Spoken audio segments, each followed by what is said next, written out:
भक्त और प्रभु की दूरी, शाद भई बरसों की पूरी। राम लखन कांधे बैठाए, हनुमत किष्किंधा ले आए। हनुमत किष्किंधा ले आए।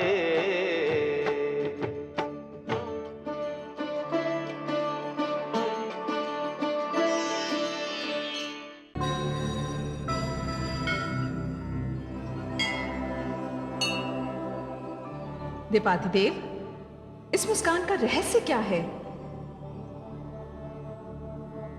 भवानी, मैं अभी ध्यान में हनुमान को देख रहा था, जो मेघनाथ को निकुंभला मंदिर से निकालने के लिए भेजे जा रहे हैं। देवाधिदेव, ये हनुमान? मेरे आराध्य श्री राम के सेवक। वनवास में सेवक? हाँ, श्री राम की सेवा के लिए मेरे अंश ने अवतार लिया है। आपका अंश? हाँ महादेवी, मेरा अंश, मेरा 11वां रुद्र अवतार। वो कौन है देवाधिदेव? वो कहां है? बताता हूं महादेवी, प्रारंभ से ही बताता हूं।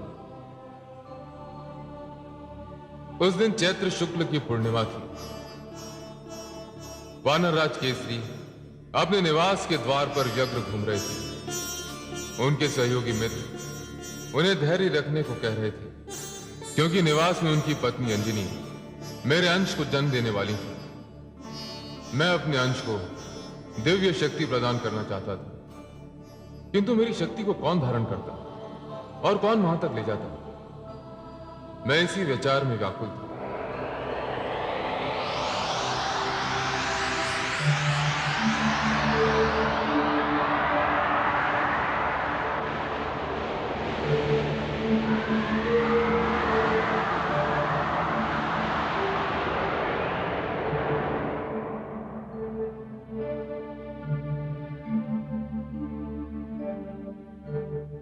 देवादिदेव। कौन? मैं पवन देव हूं। आपको कुछ व्यग्रता से घूमते देखा तो। पवन देव, आप ये कार्य कर सकते हैं। कैसा कार्य महादेव? आज्ञा दीजिए। किष्किंधा के निकट वन में देवी अंजनी मेरे अंश एवं वानरराज केसरी के पुत्र को जन्म देने वाली हैं। आप मेरी दिव्य शक्ति ले जाइए और उस नवजात शिशु तक पहुंचा दीजिए। इसे आप ही धारण कर सकते हैं। मैं ले जाऊंगा प्रभु आपकी दिव्य शक्ति। धन्यवाद पवन देव, इस उपकार के लिए आप मुझसे कुछ मांग दीजिए। हे देवादिदेव, आपसे कार्य का मूल्य मांगू? नहीं पवन देव, आज मैं बहुत प्रसन्न हूं। आज मैं अपने आराध्य श्री राम के लिए सेवक रूप में जन्म लूंगा। मांग लीजिए, कुछ अवश्य मांग लीजिए। देवादिदेव, यदि आप सचमुच प्रसन्नता स्वरूप कुछ देना ही चाहते हैं तो मैं पवन हूं। मेरा कोई रूप नहीं, कोई आकार नहीं, इसीलिए मुझे यह अधिकार दीजिए कि मैं आपके अंश को पुत्र कह के पुकार सकूं। तथास्तु। आज से संसार उस बालक को केसरी नंदन के साथ साथ पवन पुत्र भी कहेगा। देवादिदेव, आपने इस अनंग को पिता होने का सौभाग्य दे दिया। मैं आभारी हूं।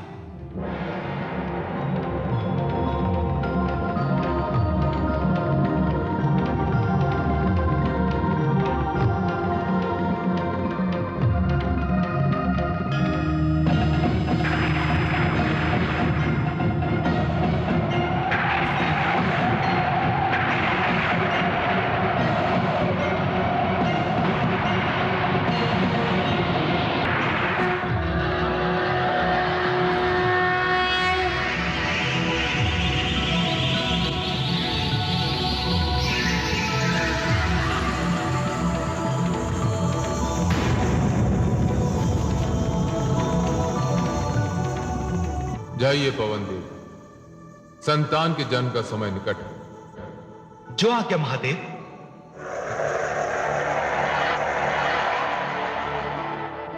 हे मेरे आराध्य, मेरे श्री राम, आपकी सेवा के लिए जो शक्ति प्रकट होने वाली है उसके हृदय में जन्म से ही आपकी छवि है। वो जन्म से ही आपकी खोज में रहेगा। जिस दिन आपके दर्शन करेगा आपको पहचान लेगा। उसे संसार बजरंग बली के नाम से पुकारेगा।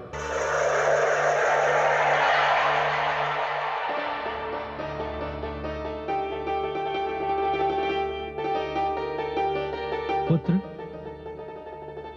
तुम तो शिव हो, सुंदर हो, सत्य हो।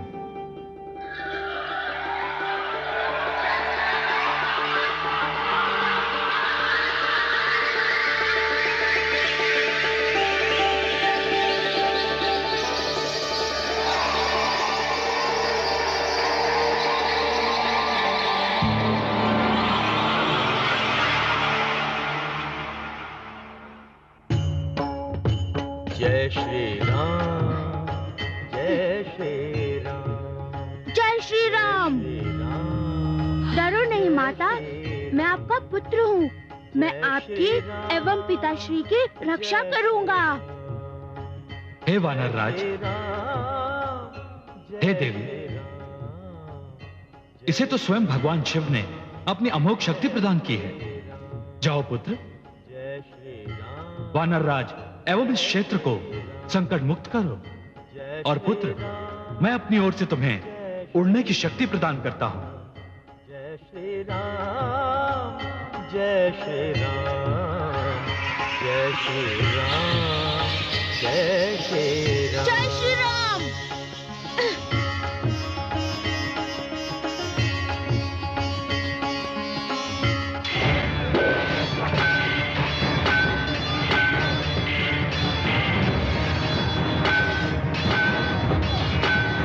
जय श्री राम। ठहरो। मानव रक्त पी पी के मोटे हो गए हो। मैं अभी तुम्हें इसका दंड देता हूँ।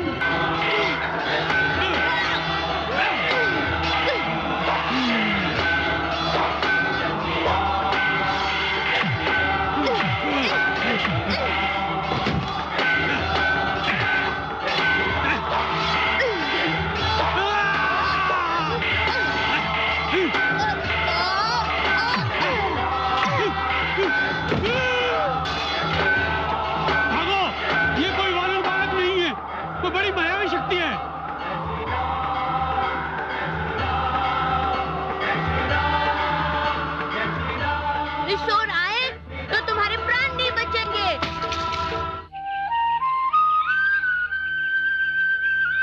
माता, माता, माता, मुझे भूख लगी है।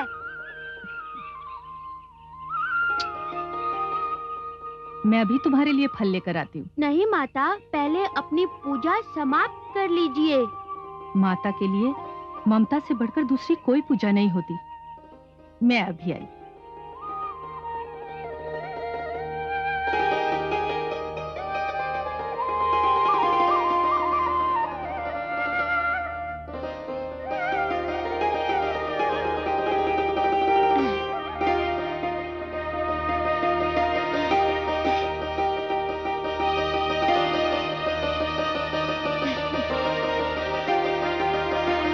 ये क्या वस्तु है? लाल लाल नित्य दिखाई देता है। कहीं ये कोई उत्तम फल तो नहीं? चलो आज इसी फल को तोड़कर खाया जाए।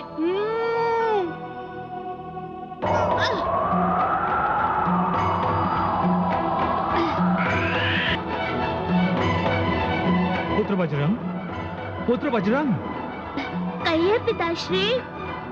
ये प्रातः काल किस ओर प्रस्थान कर रहे हैं? वो जो लाल लाल फल है ना, उसी को तोड़ने जा रहा हूँ। बड़ी भूख लगी है पिताश्री।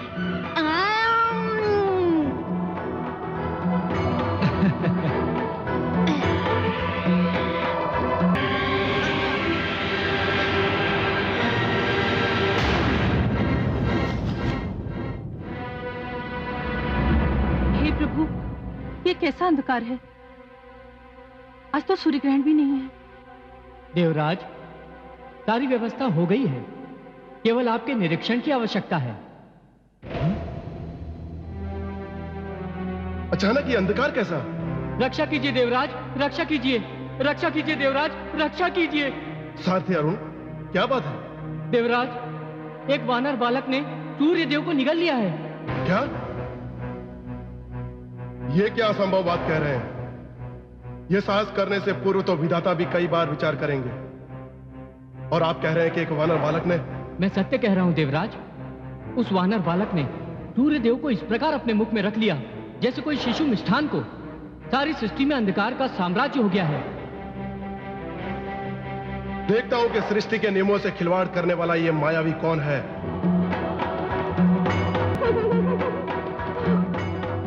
तू हंस रहा है? सारी सृष्टि में तेरे कारण अंधकार छा गया है, और निश्चय ही तू कोई राहु के समान मायावी राक्षस है। मैं तुझे अंतिम चेतावनी देता हूं।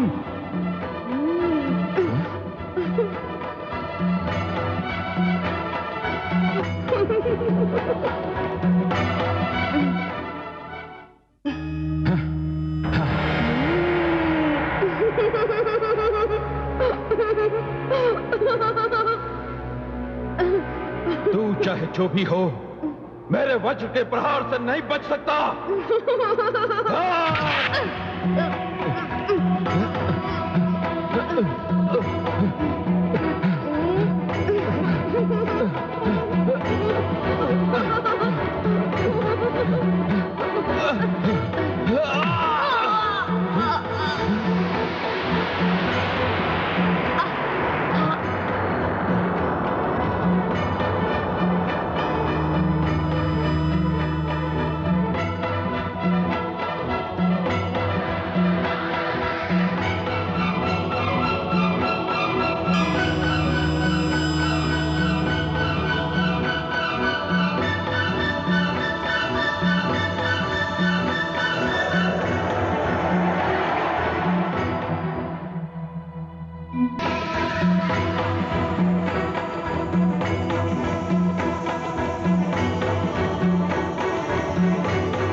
पुत्र, बजरंग,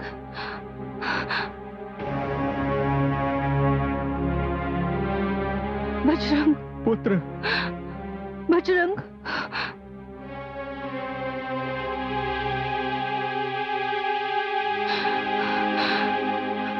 बजरंग, मेरे लाल, क्या हुआ मेरे लाल को? ये तो मूर्छित है। अवश्य किसी राक्षस ने छल से इस पर प्रहार किया है। नहीं देवी, देवराज इंद्र ने यह कायरता दिखाई है। उन्होंने बजरंग के मुख पर वार किया है। स्वामी, स्वामी कुछ कीजिए, मेरे पुत्र की रक्षा कीजिए। इसी वैद्य को बुलाइए। नहीं देवी, आपके पुत्र ने सूर्य देवता को फल समझकर निगल लिया था।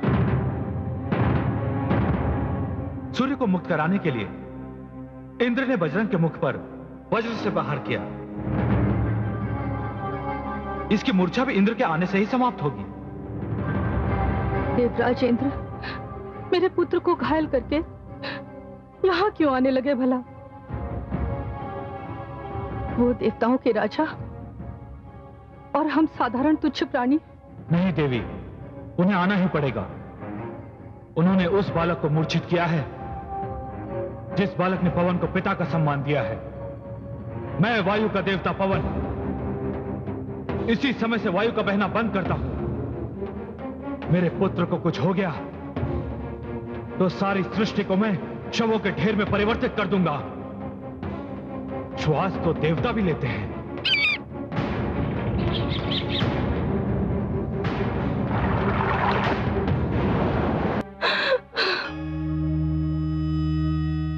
आपके लाल को कुछ नहीं होगा माता।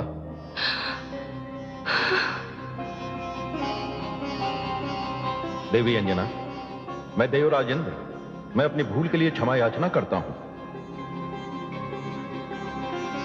सर्वप्रथम मैं आपके पुत्र की चेतना लौटाता हूं।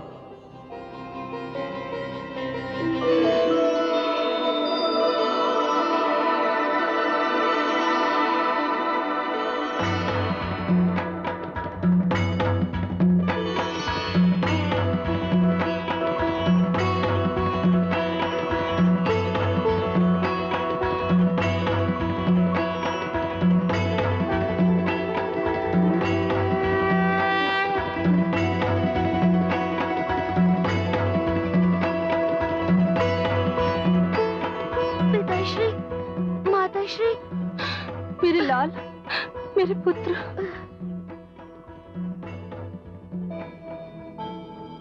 पवन देव, मैंने अपनी भूल सुधार ली है, किंतु अब आप वायु का पुनः संचार करके इस सृष्टि की रक्षा कीजिए। वो तो मैं कर ही दूंगा, किंतु आपने जिस प्रकार मेरे पुत्र के हनुभाग अर्थात ठोड़ी पर वज्र का प्रहार किया है, ये इस बालक की सुंदरता में वृद्धि करेगा। इसे आज से हनुमान के नाम से जाना जाएगा और मैं इसे अपने वज्र की शक्ति प्रदान करता हूं और इच्छा मृत्यु का वरदान भी देता हूं। धन्यवाद देवराजेंद्र, धन्यवाद। देवाधिदेव, हनुमान जन्म कथा सुनकर मैं धन्य हो गई। कितने नटखट, कितने चंचल थे हनुमान। वो देखिए भ्राताश्री, दूर एक पर्वतीय श्रृंखला दिखाई दे रही है।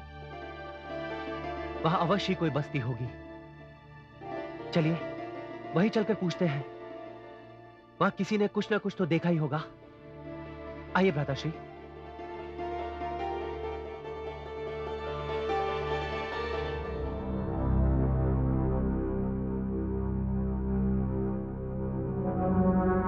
महाराज सुग्रीव, महाराज सुग्रीव,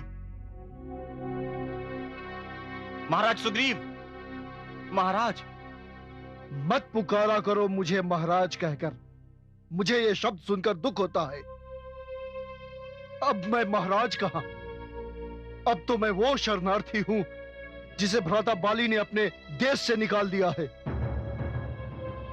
अब तो मैं एक विवश और दुर्बल प्राणी रह गया हूं, महाराज नहीं। क्षमा करें महाराज, आप जहां कहीं भी हो, जिस स्थिति में भी हो, हमारे लिए तो आप महाराज ही हैं। आपका राज तो हमारे हृदय पर है। और इस समय हम एक सूचना लेकर आए हैं। कैसी सूचना सेवक? कोई अशुभ सूचना तो नहीं? महाराज, हमने 2 तपस्वियों को इस ओर आते हुए देखा है। तपस्वी? कहीं भ्राता बाली ने मेरा वध करने के लिए दोनों को न भेजा हो। पवन पुत्र हनुमान कहाँ है? वो तो ध्यान मग्न है। जय श्री राम, जय श्री राम, जय श्री राम, जय श्री राम, जय श्री राम, जय श्री राम, जय श्री राम, जय श्री राम, जय श्री राम, जय श्री राम, जय श्री राम, जय श्री राम, जय श्री राम, जय श्री राम, जय श्री। हे पवन सुत अंजनी नंदन, आंखें खोलिए।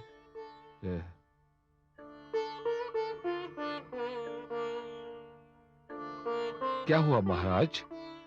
आप इतने चिंतित क्यों दिखाई दे रहे हैं? मेरे सैनिकों ने सूचना दी है कि 2 तपस्वी इस ओर आ रहे हैं। मुझे भय है उन्हें भ्राता बाली ने मेरे वध के लिए न भेजा हो। आप भयभीत न हो, मैं स्वयं जाकर पता लगाता हूं कि वो कौन है और किस उद्देश्य से यहां आ रहे हैं। जय श्री राम।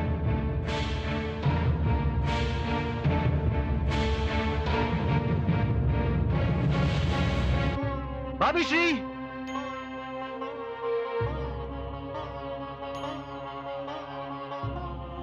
भाभी श्री,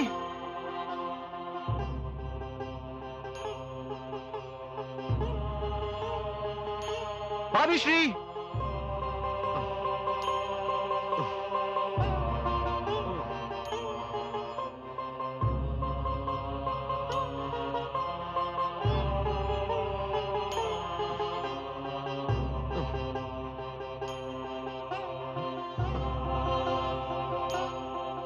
वो देखिए भ्राताश्री, कोई ब्राह्मण इसी ओर चले आ रहे हैं। यहां अवश्य आसपास कोई आश्रम होगा। एक आश्रम भी दिखाई दे रहा है भ्राताश्री। भ्राताश्री, मेरा मन कह रहा है कि हमें इन ब्राह्मण के पास भविष्य के विषय में अवश्य कोई जानकारी प्राप्त होगी।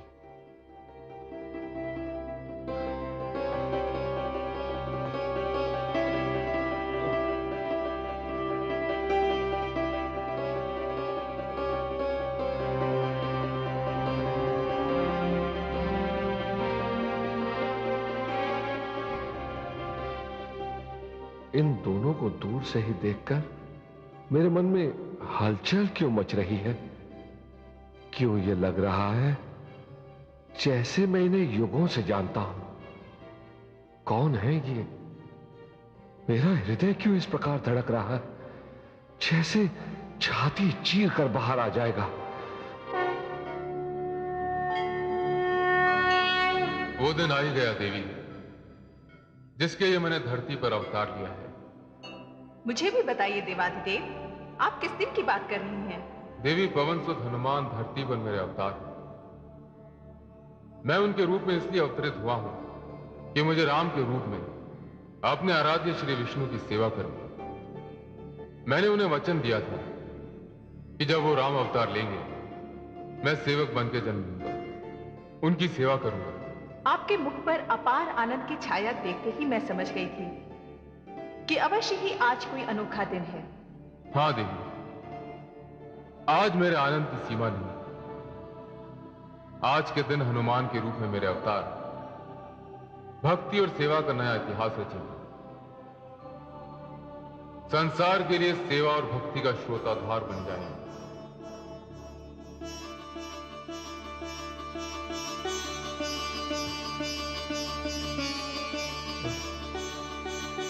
इन ब्राह्मण देवता को देखकर मुझे ऐसा क्यों लग रहा है कि जैसे ये मेरे पूर्व परिचित हैं, जैसे मैं इन्हें किसी रूप में देख चुका हूं।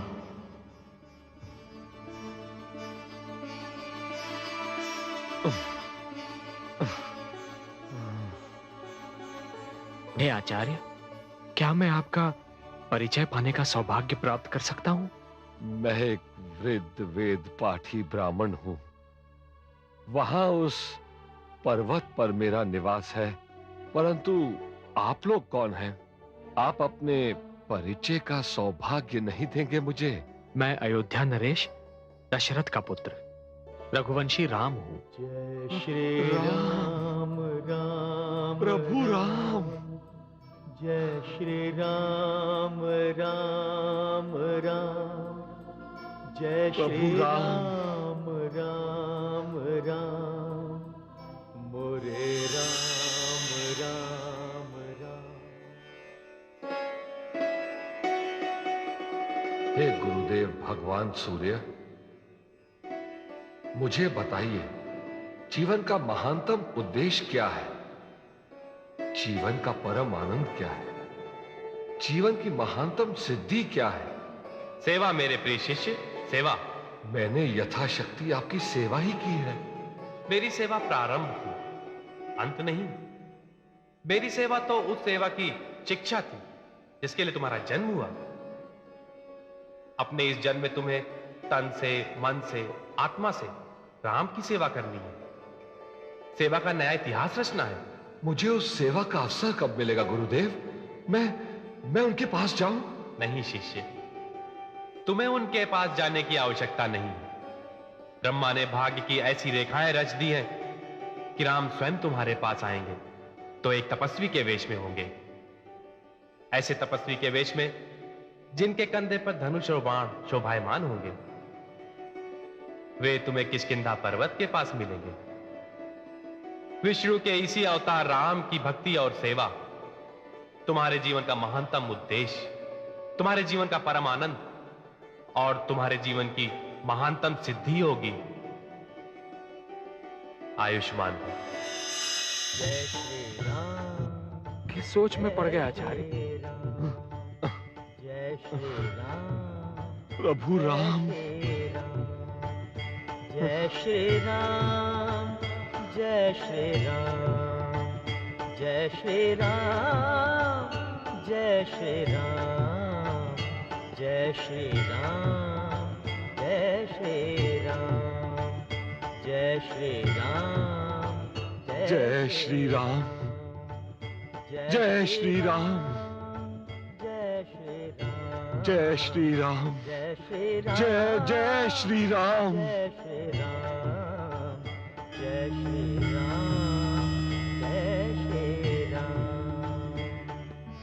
जय श्री राम। एक युग से मैं आपकी प्रतीक्षा कर रहा हूं। एक युग से नेत्रों को आपके दर्शन की प्यास है।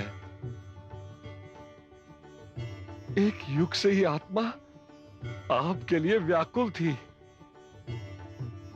एक युग से हर श्वास आपका नाम जपकर तन में समाता था और आप ही का नाम जपकर शेष बाहर आता था। आपकी सेवा ही मेरे जीवन का कारण है और आपकी भक्ति मेरे जीवन का उद्देश्य।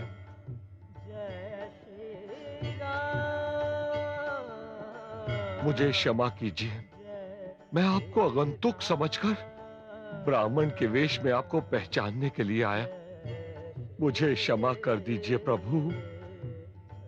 अपने सेवक पवन पुत्र हनुमान को क्षमा कर दीजिए। हनुमान, प्रभु, हनुमान, प्रभु, हनुमान, हनुमान, तुमने वही किया हनुमान जो एक बुद्धिमान प्राणी को करना चाहिए। किसी का पूर्ण परिचय जाने बिना उस पर विश्वास करना या उस व्यक्ति के अधिक निकट जाना, यह बुद्धिमत्ता नहीं है। यह तो एक अच्छी नीति है और तुमने नीतिवान होने का परिचय दिया है हनुमान। किंतु हनुमान, तुम्हें यहां इस स्थान पर देखकर मुझे अचंभा हो रहा है। मेरे महाराज सुग्रीव को उसके दुष्ट भ्राता बाली ने देश से निकाल दिया। उन्हें यहां शरण लेने पर विवश होना पड़ा, परंतु मैंने अपने राजा का साथ नहीं छोड़ा, उनके साथ यहां चला आया। हनुमान, जो कष्ट के समय साथ देते हैं वही सच्चे मित्र होते हैं। तुम्हारे इस वर्तन को देखकर, तुम्हारी बात को सुनकर मुझे अपार आनंद हुआ है। मुझे तुम पर गर्व है हनुमान, गर्व है। कहां है तुम्हारे राजा सुग्रीव? वह इसी पर्वत पर निवास करते हैं। आपके दर्शन प्राप्त करके उनका जीवन धन्य हो जाएगा। अनुज, जी भ्राताश्री। हमें महाराज सुग्रीव के दर्शन अवश्य करने चाहिए। चलो पवनसुत, हम दोनों को ले चलो। प्रभु, पर्वत ऊंचा है, आप दोनों को मेरे कंधों पर विराजमान होकर वहां जाना पड़ेगा। आइए आइए भ्राताश्री।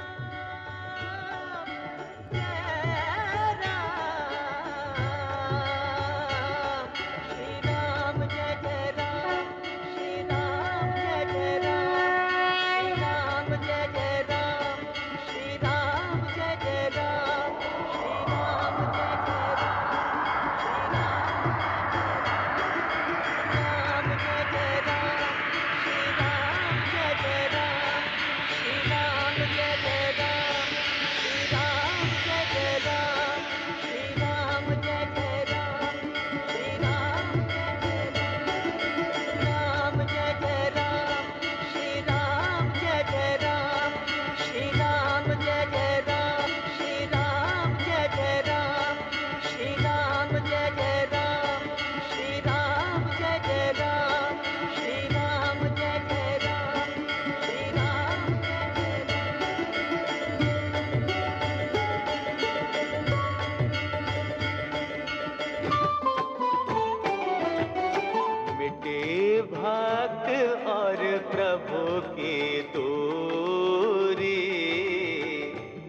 याद भई बरसों की पूरी, राम लखन कांधे बैठाए,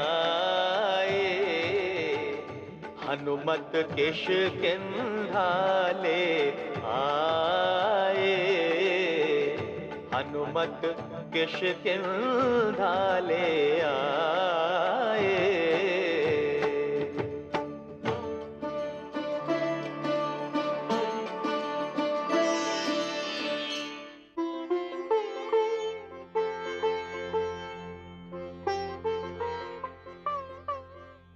जामवंत, बहुत देर हो गई पवन सुत को गए, अभी तक नहीं लौटे। जाने क्या बात है। जय श्री राम। लीजिए, आ गए पवन सुत, और उनके कंधों पर 2 तपस्वी भी हैं, जिनके विषय में वो जानकारी लेने गए थे। यदि पवन सुत उन्हें अपने साथ ला रहे हैं, तो ये स्पष्ट है कि वे हमारे शत्रु नहीं हैं।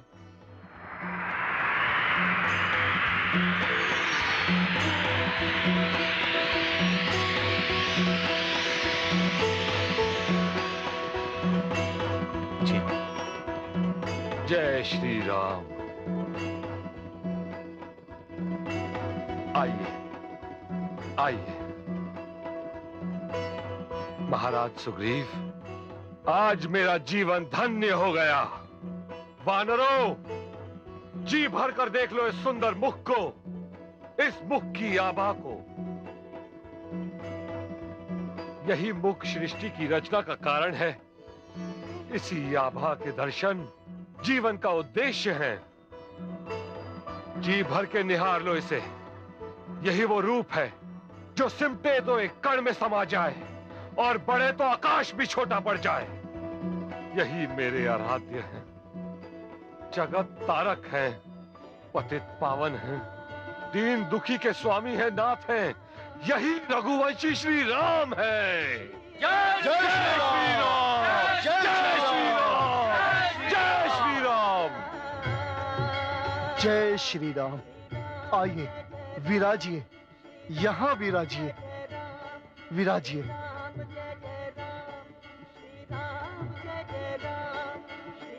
धन्यवाद महाराज सुग्रीव। महाराज का शब्द मेरे कानों सुइया चुभ होता है श्री राम। मेरे भ्राता बाली ने मुझसे सब कुछ छीन लिया है। हे सुग्रीव, जब एक भ्राता अपने ही भ्राता के अधिकार छीन लेता है तो वो अभागा होता है, क्योंकि वो स्वयं नहीं जानता कि उससे भी बहुत कुछ छिनता चला जा रहा है।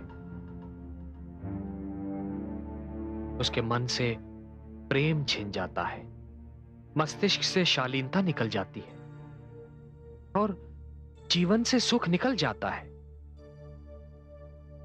और जिस व्यक्ति के पास प्रेम, शालीनता एवं सुख न हो, ऐसा व्यक्ति आजीवन एक अनदेखी अग्नि में जलता रहता है। जय श्री राम। सुग्रीव, जिस प्रकार जब सूर्य की किरणें धरती छोड़ देती हैं तो धरती पर अंधकार का राज्य जम जाता है, उसी प्रकार जब मन से भ्रातृ प्रेम का भाव निकल जाता है तो मन पर अहंकार का राज्य जम जाता है। और अहंकार बुद्धि का वैरी है। वैर्य एवं द्वेष शांति के हत्यारे हैं। जय श्री राम। हे राम, मेरे महाराज को यदि आप जैसे महापुरुष की मित्रता मिल जाए तो उन्हें वो सब मिल सकता है जो वो खो चुके हैं। पवन पुत्र, मित्र तो स्वयं मैं भी ढूंढ रहा हूं। आप भी मित्र ढूंढ रहे हैं? हाँ पवन पुत्र, जिस प्रकार एक प्यासे को जल की, खेत को वर्षा की, धरती को प्रकाश की, पुष्प को सूर्य की प्रथम किरण की एवं शरीर को आत्मा की आवश्यकता होती है, उसी प्रकार जीवन को मित्र की आवश्यकता होती है। कष्ट के समय केवल मित्र ही तो काम आता है। पर आपको क्या कष्ट है श्री राम? सुग्रीव, किसी दुष्ट ने मेरे जीवन से सुख, मेरे नेत्रों से स्वप्न एवं मेरी आत्मा से आनंद हर लिया है। कोई असुर मेरी जीवन संगिनी, मेरी प्राणदायिनी, मेरी अर्धांगिनी जानकी को उस समय हर ले गया जब मैं और मेरा अनुज लक्ष्मण अपनी उस कुटिया से कहीं दूर चले गए थे जहां हमने अपना बसेरा किया था। यदि आप में से किसी ने किसी दुष्ट को एक असहाय, कोमल एवं विलाप करती हुई नारी को साथ ले जाते हुए देखा हो तो मुझे बताने की कृपा करें। तो मेरी सीता को कहां ले गया? हाँ, मुझे कुछ कुछ स्मरण है। मैंने आकाश मार्ग पर पुष्पक विमान जाते देखा था। उसमें एक ऋषि कन्या विलाप कर रही थी और अपने आभूषण फेंकती जा रही थी। आभूषण? कहां है वो आभूषण? क्या उन्हें किसी ने संभाल के रखा है? हाँ श्री राम, मैंने वो आभूषण चुने थे और उन्हें बड़ी सुरक्षा से संभाल के रख दिया था, क्योंकि न जाने क्यों मुझे विश्वास हो गया था कि वो किसी पतिव्रता के दिव्य आभूषण है। पवन पुत्र, मुझे वो आभूषण दिखाओ पवन पुत्र। अभी लाया।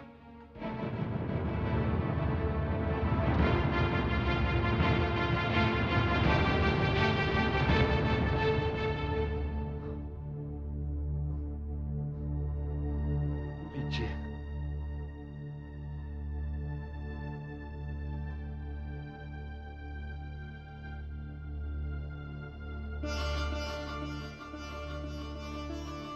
ये कान का बाला, ये तो वही है, ये तो वही है जो मेरी सीता का बनकर दमकता था। ये कंठमाल भी तो वही है पवन पुत्र, जो दिन रात मेरी जानकी के गले से लगी रहती थी। और ये हाथ की माला, ये वही है पवन पुत्र, ये वही है जो मेरी सीता की कोमल कलाई को थामे रहती थी।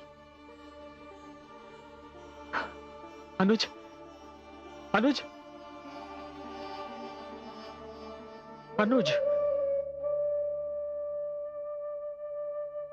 अनुज, देखो, तुम तो इन आभूषणों को पहचानते हो। ये तो तुम्हारी भाभी के हैं। नहीं भ्राताश्री, क्षमा कीजिएगा, क्योंकि मेरी दृष्टि सदैव मेरी भाभी श्री के चरणों पर ही स्थिर रही है। मैंने अपनी भाभी श्री के चरणों के ऊपर आज तक नहीं देखा भ्राताश्री। तो फिर मैं कैसे बता सकता हूं कि उनके कान के बाले कैसे हैं, उनके गले की कंठमाला कैसी है, उनकी कलाइयों की माला कैसी है। हाँ भ्राताश्री, इन बिच्छुओं की जोड़ी के बारे में बता सकता हूं, जो सदैव मेरी भाभी श्री के चरणों की शोभा बढ़ाया करती थी। मेरी भाभी श्री के चरण और उनके आभूषण मेरे मन, मेरी आत्मा पर अंकित है। भ्राताश्री, ये बिच्छुओं की जोड़ी मेरी भाभी श्री की है।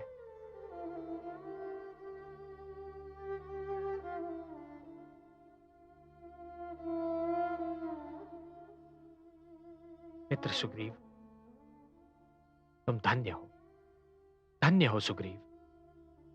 इन आभूषणों की रक्षा करके, मुझे इनके दर्शन करा के तुमने अपनी मित्रता का प्रमाण दिया है। जिस प्रकार छाया को देखकर यह आभास होता है कि काया यहीं कहीं पास में है, उसी प्रकार इन आभूषणों को देखकर मुझे पूर्ण विश्वास हो रहा है कि मेरी जानकी यहीं कहीं पास है। उसे इसी मार्ग से कहीं ले जाया गया है। आप चिंता न करें, मेरे वानर सैनिक चारों दिशाओं में देवी सीता को खोजेंगे और पता लगा लेंगे कि वे कैसी हैं और कहां हैं। सुग्रीव, तुमने अपनी मित्रता का प्रमाण दे दिया। अब राम की मित्रता स्वीकार करो। आज से तुम्हारा मित्र मेरा मित्र और तुम्हारा शत्रु मेरा शत्रु। जय श्री राम, जय श्री राम, जय श्री राम।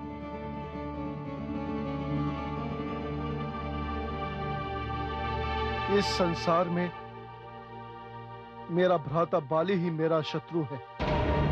क्या कहा तुमने? दो मानव आए हैं और सुग्रीव से मिले हैं। हाँ, ये सत्य है महाराज, और यह भी सूचना मिली है कि उन्होंने सुग्रीव की मित्रता स्वीकार कर ली है। वे दो तुच्छ मानव इस बाली का क्या बिगाड़ेंगे? जिससे लंकेश रावण जैसा महाबली भी कांपता है, पीस कर रख दूंगा। अभी चलकर सुग्रीव और उसके मित्रों को दंड देता हूं, जिसे देखकर सारा संसार भय से कांप उठेगा। रुक जाइए स्वामी।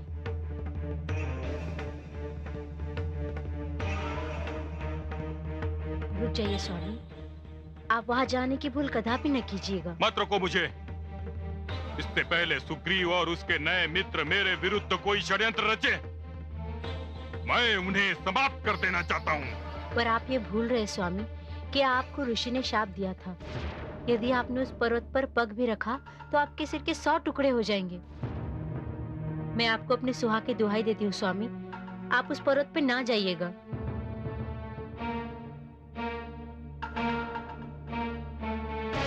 नहीं जाऊंगा। तुम्हारा धन्यवाद देवी, जो तुमने ऋषि के शाप का ध्यान दिलाया। सैनिकों, आज्ञा महाराज। जाओ, ऋष्यमुख पर्वत पर दृष्टि रखो। जैसे ही वो सुग्रीव उस पर्वत पर से पग नीचे रखे, मुझे तुरंत सूचित करो। मैं उस दुष्ट सुग्रीव के तन के 100 टुकड़े कर दूंगा। जाओ। जो आज्ञा महाराज।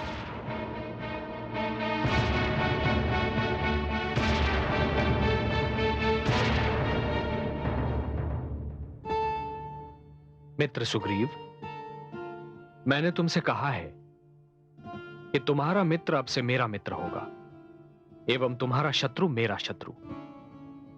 किंतु शत्रु शब्द सुनते ही तुम्हारे मुख से अपने ही भ्राता बाली का नाम आया था सुग्रीव।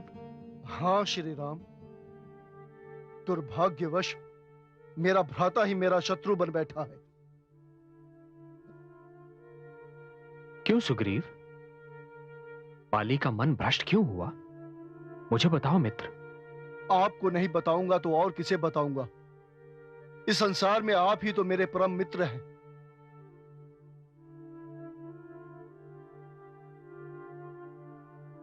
मेरी कथा व्यथा से भरी है श्री राम।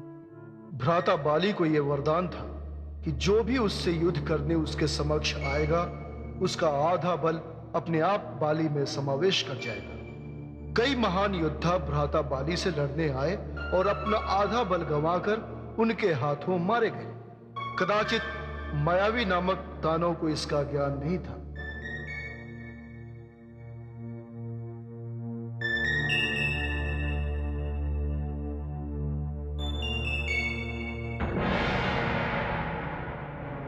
ओ बाली, मैंने सुना है बड़ा घमंड है तुझे अपने बल पर।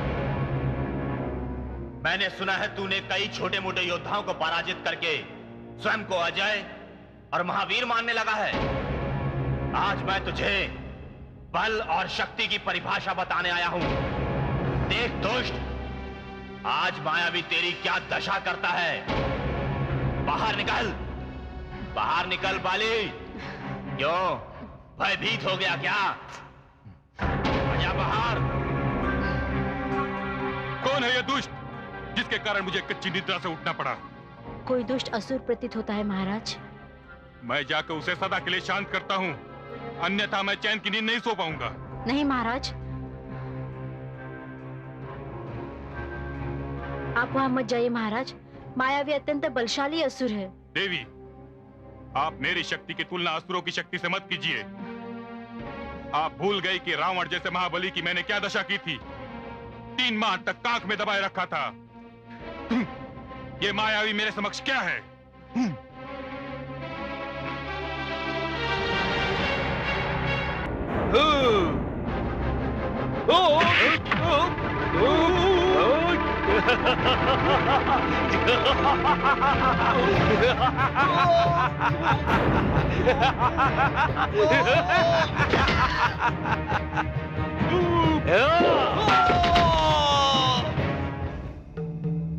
कौन है यह दुष्ट जिसके कारण मुझे कच्ची निद्रा से उठना पड़ा? कोई दुष्ट असुर प्रतीत होता है महाराज। मैं जाकर उसे सदा के लिए शांत करता हूँ, अन्यथा मैं चैन की नींद नहीं सो पाऊंगा। बाहर निकल दुष्ट। देख, मैंने तेरे अंग रक्षकों की क्या दशा की है। आप वहाँ मत जाइए महाराज, मायावी अत्यंत बलशाली असुर है। देवी, आप मेरी शक्ति की तुलना असुरों की शक्ति से मत कीजिए। आप भूल गई कि रावण जैसे महाबली की मैंने क्या दशा की थी। 3 माह तक कांख में दबाए रखा था। ये मायावी मेरे समक्ष क्या है? बाहर आ कायर, बाहर आ। वरुण रख, यदि मैंने तेरे भवन में प्रवेश किया तो भवन में उपस्थित कोई भी नारी मेरे हाथों सम्मान की सुरक्षा नहीं कर पाएगी। बाहर आ कायर, बाहर आ।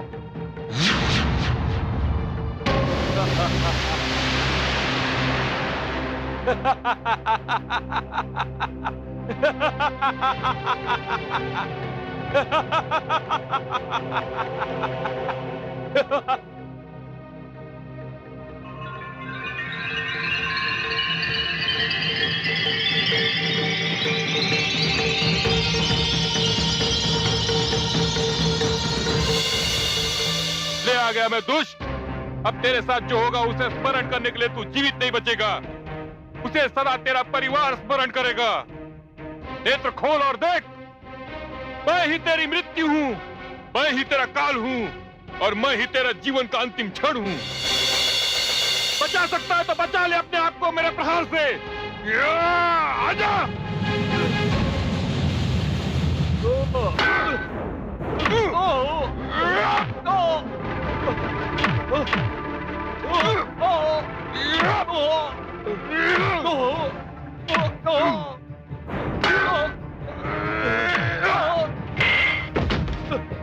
भ्राताश्री, बस भ्राताश्री, बस बस भ्राताश्री, अब आप जाकर विश्राम कीजिए। मैं इस दुष्ट को देखता हूं। नहीं अनुज, इस दुष्ट ने मुझे ललकारा है। मेरे रहते हुए तुम्हें कोई कष्ट करने की आवश्यकता नहीं। भागता कहां है कायर? मैं सृष्टि की अंतिम सीमा तक तेरा पीछा नहीं छोड़ूंगा।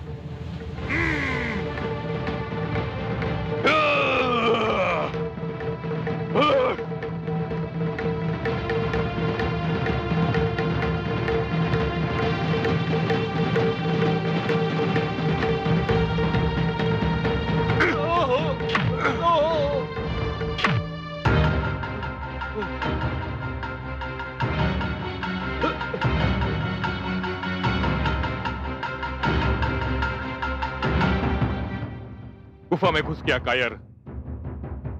जब तक इस दुष्ट का मैं अंत नहीं कर लेता, अन्न जल ग्रहण नहीं करूंगा। मैं गुफा में जाता हूं अनुज, तुम यहीं ठहरो। यदि 15 दिवस पश्चात भी मैं नहीं लौटा तो तुम किष्किंधा लौट जाना और मुझे मृतक समझकर जो भी उचित हो वही करना।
पंद्रह दिवस बीत गए। भ्राताश्री मायावी की गुफा से बाहर नहीं आए।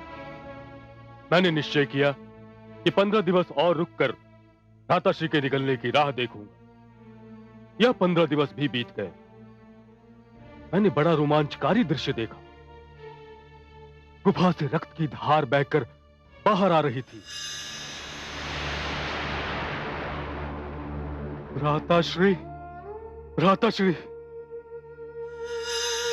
रक्त की धार बहती देखकर मैं समझा कि अवश्य ही गुफा में मायावी के और भी साथी रहे होंगे और उन सबने मिलकर भ्राताश्री का वध कर दिया है। यहाँ पे मायावी अकेला नहीं, उसका पूरा परिवार भी है।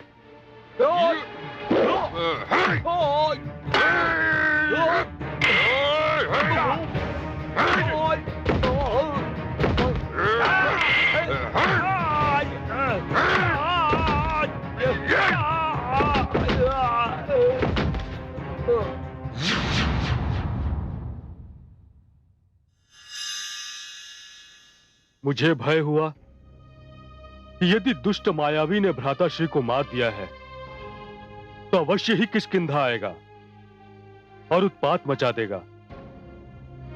मैंने बहुत भारी पत्थर रखकर गुफा का मुंह बंद कर दिया।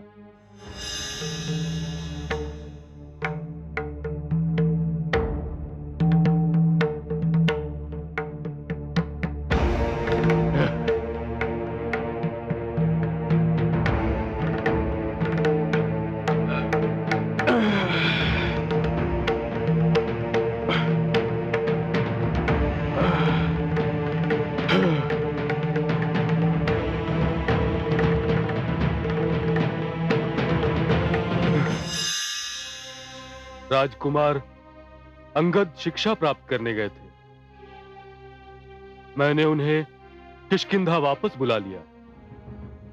बड़ी कठिनाई से रोती बिलखती भाभी श्री तारा को शांत किया। फिर प्रजा ने यह मांग की कि अंगद अभी छोटा है, इसलिए किष्किंधा का सिंहासन मुझे ही संभालना चाहिए। तुमने वही किया मित्र जो उचित था। प्रजा ही सर्वश्रेष्ठ है। अपने राजा के चुनाव का अधिकार प्रजा ही रखती है, किंतु प्रजा के अनुरोध को टालना राजधर्म के विरुद्ध है। मैंने भी यही सोचा था। न चाहते हुए भी मुझे किष्किंधा का सिंहासन संभालने पर विवश होना पड़ा। सुग्रीव, मुझे तुम्हारी अभी तक की कहानी में तुम्हारी कोई भूल दिखाई नहीं देती मित्र। हाँ मित्र, मैं भी यही समझ रहा था कि मैं जो कर रहा हूं वही है जिसका मुझे भ्राताश्री ने 15 दिवस पश्चात करने का आदेश दिया था। परंतु मुझे यह ज्ञात नहीं था कि भ्राताश्री बाली जीवित हैं। मायावी और उसके साथियों का वध करने के पश्चात बड़ी मुश्किल से भ्राताश्री ने उस पत्थर को हटाया जिससे मैंने गुफा का द्वार बंद कर दिया था। और ठीक उस समय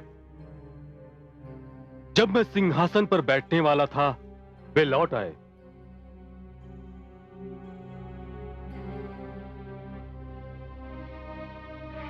और बिना कुछ पूछे, कुछ समझे मुझ पर आक्रमण कर दिया। मैं दुर्बल, न उनसे लड़ सकता था न लड़ना चाहता था। उन्होंने मुझे मार मार कर गिरा दिया और मृतक समझकर भवन में चले गए। मेरे परम मित्र पवनसुत, जामवंत और नल नील मुझे किसी प्रकार उठाकर यहां ले आए और तब से मैं यहीं पड़ा हुआ हूं। सुग्रीव, मैं फिर भी यही समझता हूं कि बाली को क्षमा किया जा सकता है, क्योंकि उसने जो कुछ किया वो क्रोध के आवेश में किया। जिस प्रकार अंधेरे में ठोकर खा जाना संभव है, उसी प्रकार क्रोध के आवेश में अनुचित पग उठाना भी संभव है। सुग्रीव, इस सब के उपरांत भी तुम बाली को संतुष्ट कर सकते थे मित्र। मैं ये सब करता मित्र, अवश्य करता, किंतु इसी बीच भ्राताश्री ने ऐसा कर्म किया कि उन्हें क्षमा करना मेरे वश में नहीं था। ऐसा क्या किया बाली ने? उन्होंने मेरी पत्नी रूमा को बलपूर्वक अपनी पत्नी बनने पर विवश कर दिया। पाप, महापाप, महाअधर्म, अक्षम्य अपराध। बस सुग्रीव, बस। इससे आगे मैं और कुछ नहीं सुनना चाहता। अनुज की पत्नी तो पुत्री समान होती है। स्वयं जो व्यक्ति अनुज की पत्नी पर बुरी दृष्टि डाले, उसे जीवित रहने का कोई अधिकार नहीं है। बाली को इसका दंड मिलना ही चाहिए।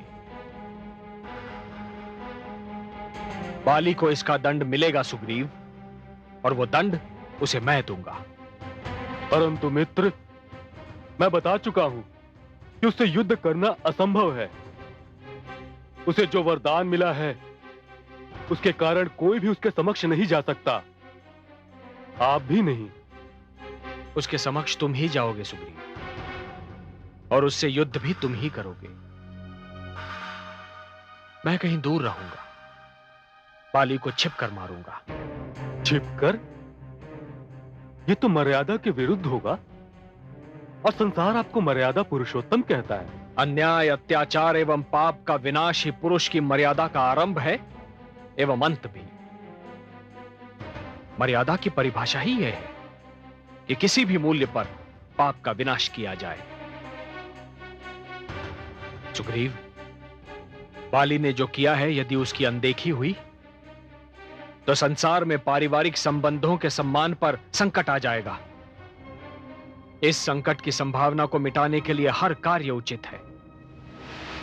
पापी को दंड देने के लिए यदि राम को अपनी मर्यादा त्यागनी पड़े, तो वो भी उचित है। सुग्रीव, उसके पाप के समक्ष मेरी मर्यादा का क्या महत्व है? तुम्हारे मन से अभी तक अपने पति सुग्रीव का ध्यान नहीं गया रुमा? भूल जाओ उसे। तुम उसके पास नहीं जा सकती, और वो तुम्हारे पास नहीं आ सकता। यदि सुग्रीव उस दिन उस पर्वत पर जाके नहीं छिपता, जिस पर्वत पर शाप के कारण मैं नहीं जा सकता, तो उसका अंत कब का हो चुका होता। मैं तो उस दिन की प्रतीक्षा में हूं, जिस दिन वो उस पर्वत से नीचे आए। मैं आ गया हूं भ्राता, मैं आ गया हूं। बाहर निकलो। यदि तुम अपने धर्म से विमुख हो सकते हो, तो अनुज भी अपने धर्म से विमुख होने के लिए विवश है।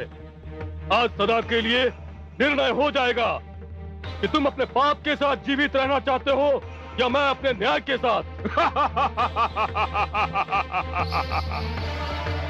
मैं तो समझा था कि सुग्रीव मृत्यु के भय से पर्वत से नीचे ही नहीं उतरेगा, परंतु यह मैं भूल गया था। इसका अंतिम समय आ गया हो। भाग्य स्वयं उसे मृत्यु के द्वार पर ले आता है। प्रतीक्षा करो सुग्रीव, मैं निर्णय करने आ रहा हूँ। महाराज, आप वहां मत जाइए। हट जाओ, मत रोको मुझे। दीदी,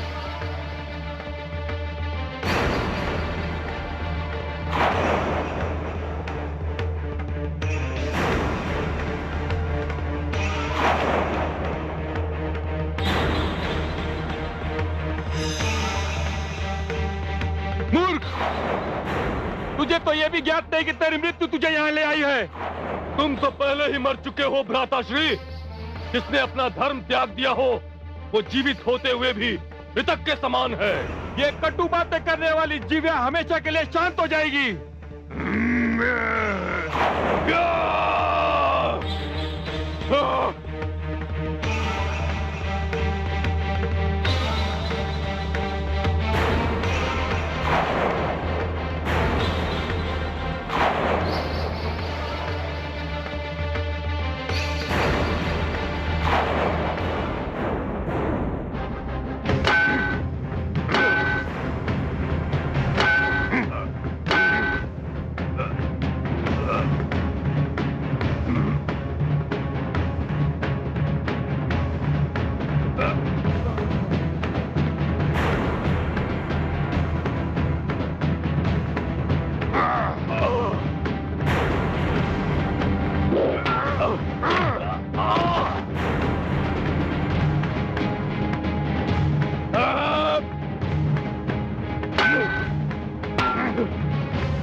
कमानी से लगते हैं।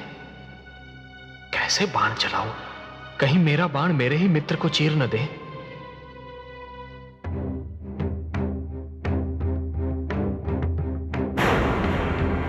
मैंने सुना था कि 2 धनुषधारी तेरे नए मित्र बने हैं। कहां है वे मित्र और कहां है उनकी मित्रता? मैं चाहूं तो पर्वत पर पहुंचने से पहले तेरा अंत कर दूं, परंतु छोड़ता हूं तुझे इसलिए कि तू जाकर अपने मित्रों को शरीर पर लगे घाव को गिना सके। जा!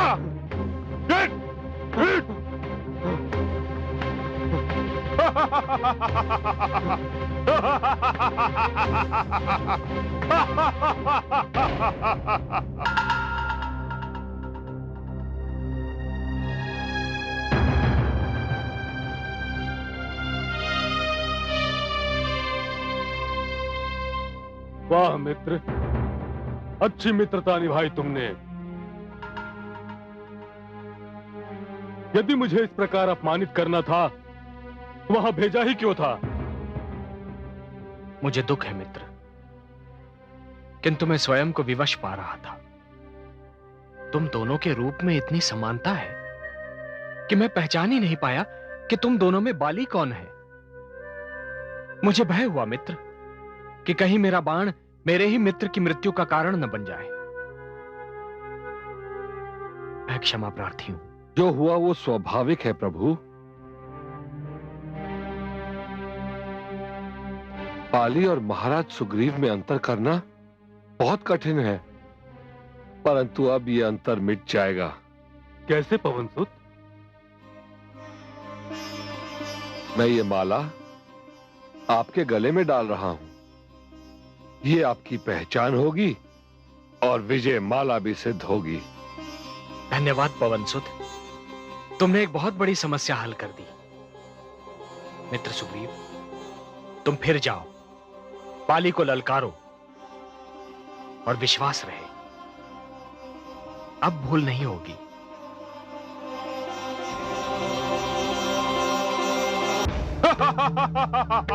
अपनी पत्नी का उद्धार कराने आया था और भाग उठा कायर। बाहर आओ भ्राता बाली, बाहर आओ। ये फिर आ गया। आज तुम्हारे पापों का अंत होकर रहेगा। बाहर आओ।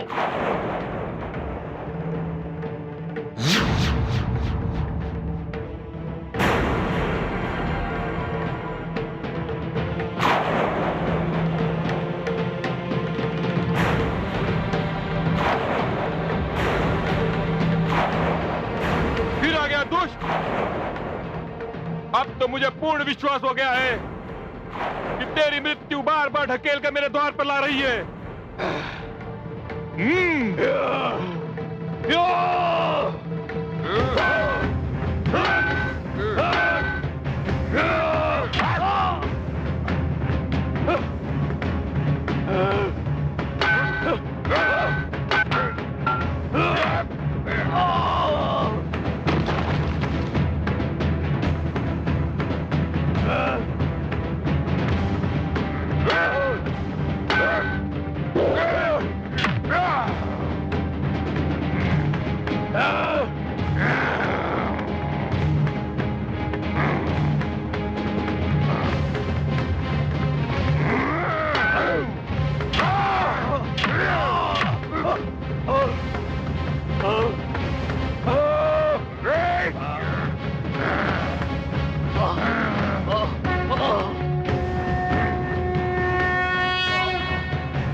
छल किया है राम।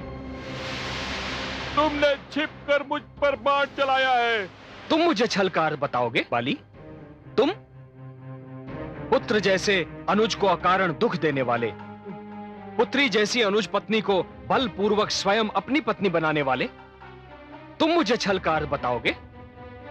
तुम तो स्वयं ही सिर से पांव तक छल हो, कपट हो, पाप हो, अन्याय हो, अधर्म हो। बाली, तुम्हारा अंत तो स्वयं मानवता की महान सेवा है।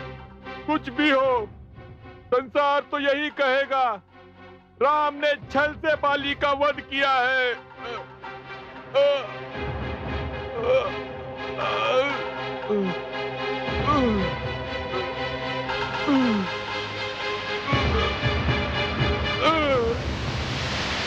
भ्राताश्री,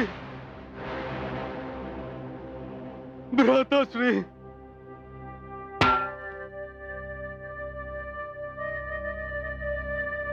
भ्राताश्री,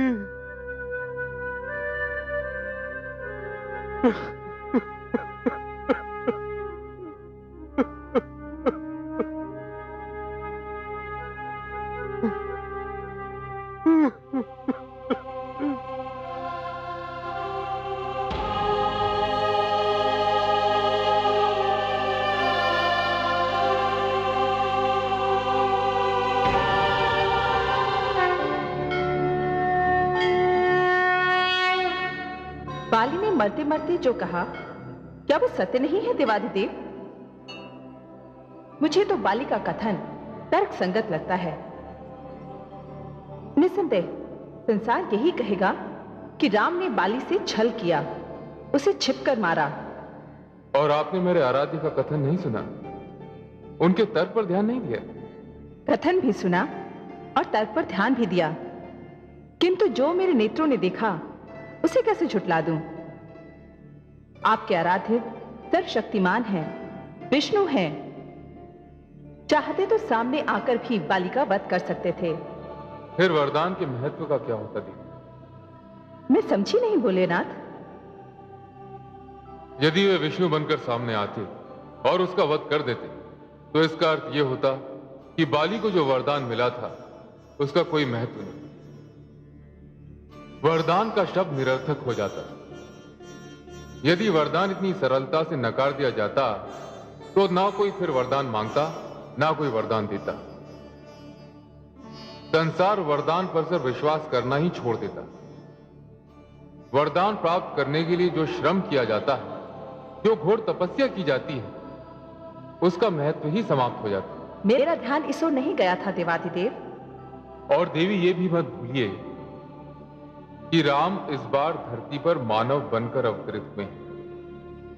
मानव की सीमाएं होती, मर्यादा होती। मेरे आराध्य को जो करना था वो इन्हीं सीमाओं के भीतर रहकर कर सकते थे, और उन्होंने वही किया, क्योंकि वे मर्यादा पुरुषोत्तम हैं। आप बुद्धि के स्रोत हैं देवाधिदेव, ज्ञान का भंडार हैं।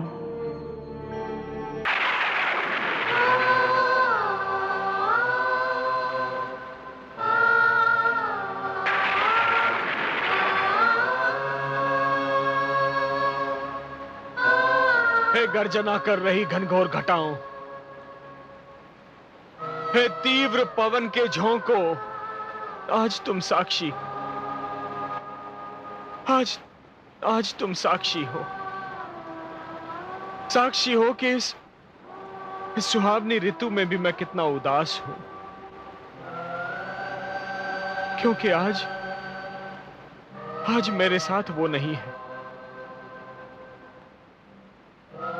हवन के झोंके चलते हैं तो मन पर कटार चलती है, वर्षा की बूंदें शरीर पर गिरती हैं तो तन में ज्वाला भड़क उठती है। आज तुम साक्षी हो, क्योंकि आज वो मेरे साथ नहीं है। वो जो इस सुहावनी ऋतु का आनंद दुगना करती थी, जो मेरे आनंद का केंद्र बिंदु थी, मेरी जानकी, मेरी सीता, मेरी शक्ति, आज वो मुझसे दूर है। तुम साक्षी हो, देख लो, तुम साक्षी हो। आज मुझे कुछ नहीं भाता, मुझे कुछ नहीं सुहाता।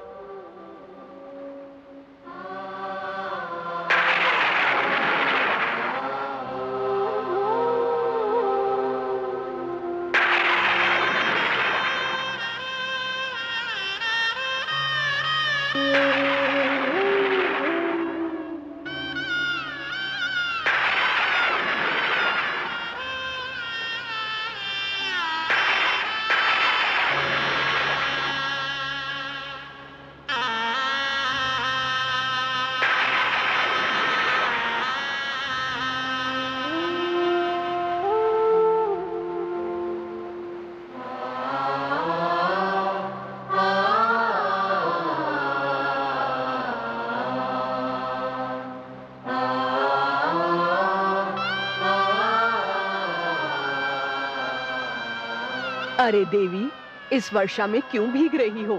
आश्रय पास ही है, उसका इसीलिए निर्माण किया गया है कि तुम भीगने से बच सको। मैं तो आश्रय में जाकर भीगने से बच सकती हूँ, किंतु मेरे आर्यपुत्र, वे तो इस वर्षा को अपने तन पर झेल रहे होंगे।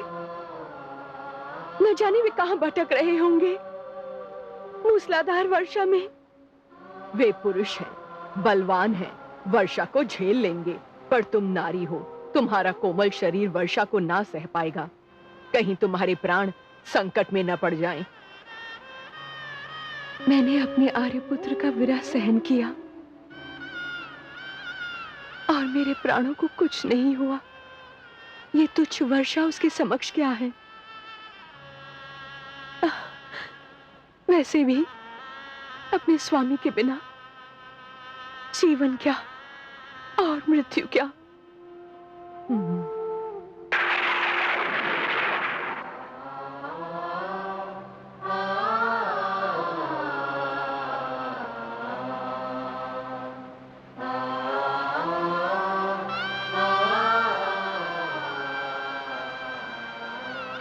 दादाश्री, मैं अपने मन में दबे इस क्रोध को और नहीं दबा पा रहा हूं। आपने सुग्रीव से मित्रता निभाई, उसे उसके भ्राता के अत्याचार से मुक्त करा दिया, उसे किष्किंधा का राजा बना दिया, अंगद को युवराज बना दिया, यहां तक कि उसकी पत्नी से मिलाप भी करवा दिया, उसे दुख मुक्त और भय मुक्त करा दिया। किंतु उसी सुग्रीव की कृतज्ञता देखिए भ्राताश्री, उसने आपको दिया वो वचन भुला दिया कि वो अपने वानर सैनिकों के साथ मिलकर भाभी श्री का पता लगाएगा। धिक्कार है भ्राताश्री, धिक्कार है ऐसी मित्रता पर। क्षमा मित्र, क्षमा। सुमित्रानंदन सत्य कह रहे हैं। मैं सचमुच कड़े से कड़े दंड का पात्र हूं। मैं लज्जित हूं कि राजकाल के बखेड़ों में पड़कर सचमुच अपना वचन भुला बैठा। किंतु इसी क्षण मैं वचन देता हूं कि अभी इसी क्षण किष्किंधा लौटकर अपने सैनिकों को देवी सीता की खोज में भेजूंगा। यदि मेरे मित्र मुझे दंड देना चाहें तो मैं उसे सिर झुकाकर सह लूंगा। सुग्रीव, क्षमा याचना एवं लज्जा के उपरांत दंड के लिए कोई स्थान नहीं रह जाता मित्र। मैंने तुम्हें मन से क्षमा कर दिया। तो मेरी विनती है, चलिए मेरे साथ। आइए मित्र, आइए मेरे साथ, आइए।